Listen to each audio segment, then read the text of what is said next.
Shalom teman-teman, saya akan menceritakan salah satu sebuah cerita hidup saya tanpa narkoba. Dulu ada teman saya yang terjerumus dalam menggunakan narkoba.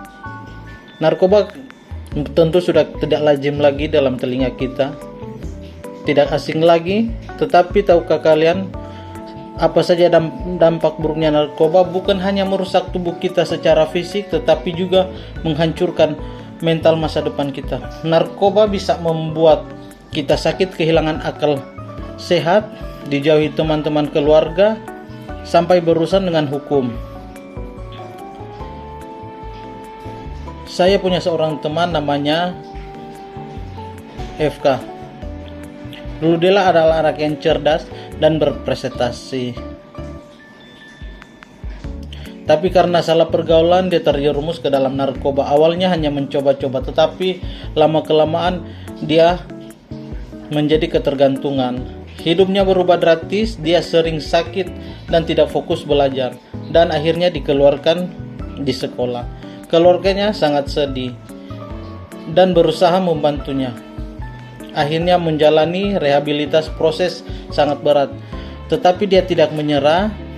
Alhamdulillah, puji Tuhan, sekarang dia kembali bersekolah aktif dalam kegiatan positif dan menjadi contoh bagi teman-temannya. Dia membuktikan bahwa kita bisa lepas dari narkoba, meraih masa depan yang lebih baik. Kita bisa belajar bahwa narkoba itu sangat berbahaya, tapi kita juga bisa belajar bahwa kita punya pilihan untuk hidup sehat dan bahagia. Bagaimana caranya? Pilih teman yang baik dan jauhi narkoba. Mendekatkanlah diri kepada Tuhan dan selalu ingat akan ajaran agama.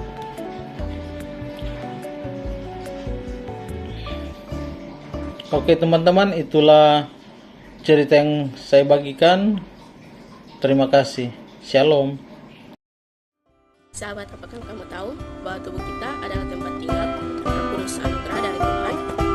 Yang terdapat dari kitab 1 Korintus 6 ayat 19. Hari ini kita bahas tentang hidup sehat tanpa narkoba. Bukan cuma soal kesehatan fisik, juga penghormatan kepada Sang Pencipta. Narkoba bisa merusak tubuh kita, merusak hubungan dengan orang terkasih, dan menghalangi kita melayani Tuhan dan sesama. Tapi dengan keyakinan yang kuat, teman-teman yang baik, dan hobi positif, kita bisa menjaga diri tetap bebas narkoba. Hidup sehat adalah cara kita menyembahkan diri kepada Tuhan dan membuat hidup penuh makna dari bersama-sama menjaga tubuh dan pikiran kita, karena kita diciptakan untuk berkarya yang baik. Nah, setelah mendengar cerita tadi, sekarang kita simak edukasi video ini.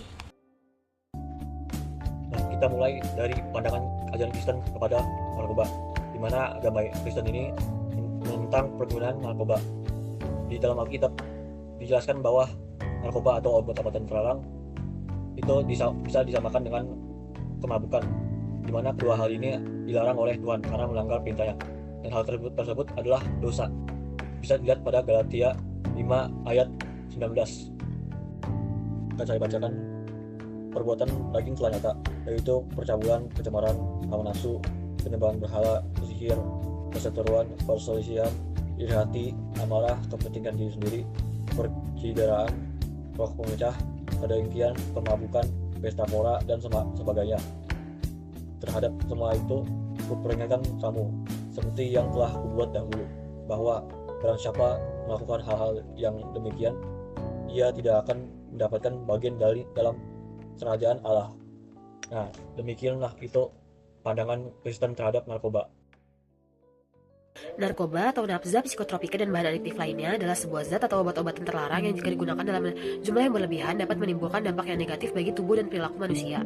Terdapat beberapa alasan atau faktor yang dapat menyebabkan seseorang terjerumus ke dalam penyalahgunaan narkoba. Faktor yang pertama adalah untuk mencari kepuasan. Awalnya, narkoba adalah sebuah obat-obatan yang digunakan untuk keperluan medis. Salah satunya adalah untuk meredakan rasa sakit. Namun, seiring dengan berjalannya waktu, narkoba seringkali disalahgunakan untuk memenuhi kepuasan seseorang. Contohnya, mencari kesenangan atau euforia dan ketenangan yang sementara. Lalu, faktor yang kedua adalah rasa ingin tahu. Rasa ingin tahu yang besar terhadap rasa atau efek dari narkoba, terutama pada anak-anak dengan usia remaja, dapat menjadi salah satu alasan seseorang terjerumus dalam narkoba. rasa ingin tahu ini bisa dipengaruhi oleh lingkungan pergaulan ataupun lingkungan tempat tinggal. Yang ketiga, adanya tekanan yang diterima oleh individu. Salah satu faktor utama yang dapat menyebabkan seseorang terjerumus ke dalam narkoba adalah tekanan yang diterima, terutama tekanan yang berasal dari teman-teman sebaya. Anak-anak yang berada pada usia remaja seringkali rela melakukan apapun untuk mendapatkan validasi yang membuatnya diterima di dalam sebuah pertemanan.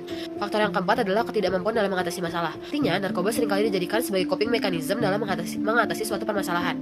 Padahal, narkoba justru dapat menyebabkan berbagai penurunan kondisi kesehatan yang pada akhirnya membawa mereka ke dalam permasalahan yang jauh lebih kompleks. Dampak narkoba kepada kesehatan itu yang pertama, itu dampak fisik. Dampak fisik itu contohnya kerusakan otak dan sistem saraf, terus gangguan jantung, misalnya detak tidak teratur, serangan jantung. Terus yang ketiga ada kerusakan hati dan ginjal, kerusakan gangguan pada paru-paru dan pernapasan, penurunan daya tahan tubuh, dan risiko tertular HIV atau AIDS dan hepatitis, terutama penggunaan jarum suntik. Terus kematian akibat overdosis. Yang kedua, dampak psikologis pada mental. Contohnya itu yang pertama, ketergantungan atau adiksi. Terus contohnya gangguan emosi, misalnya mudah marah, cemas, dan depresi. Terus ada halusinasi dan gangguan jiwa, sulit konsentrasi dan menurunnya daya ingat, hilang kontrol diri. Menjaga anugerah ilahi saudara-saudari yang terkasih, perjalanan kita di dunia ini adalah sebuah anugerah dari tubuh yang kita miliki, adalah pinjaman berharga dari Tuhan. Ancaman narkoba nyata di sekitar kita mengintai untuk menghancurkan bukan hanya kesehatan